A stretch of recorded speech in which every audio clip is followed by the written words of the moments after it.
A local township has canceled its annual 4th of July parade. Whitemarsh Township leaders making that decision because they say of safety concerns. CBS News Philadelphia's Ross Dimattei joining us live in our newsroom. And Ross, more on how this decision was made.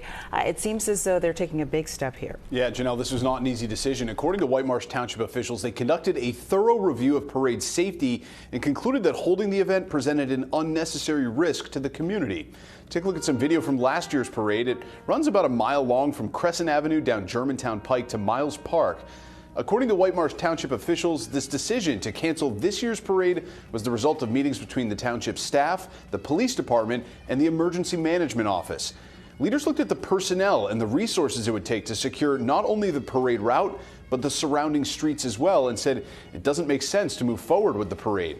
Speaking at a meeting last week, the township manager didn't specifically cite what happened on New Year's Day in New Orleans, but he explained that the biggest concern he has about hosting this parade is the potential for a vehicle ramming terror attack.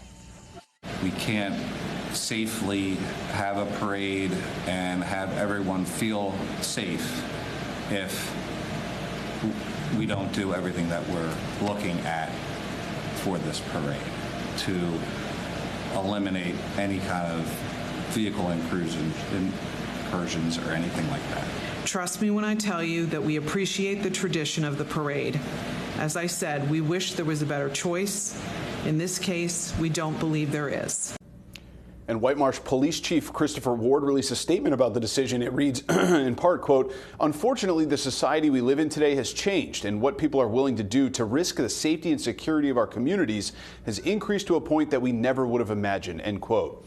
The township manager says he looked into getting reinforced road barriers for this year's parade, but he says they're all being used that day for other 4th of July events in the area. Ultimately, township officials say this decision came down to the cost to ensure everyone's safety. They didn't provide an exact price to hold the parade, only saying that safety is their top priority. Janelle, back to you. All right. Ross Dimattei in our newsroom with that developing story. Thank you for that.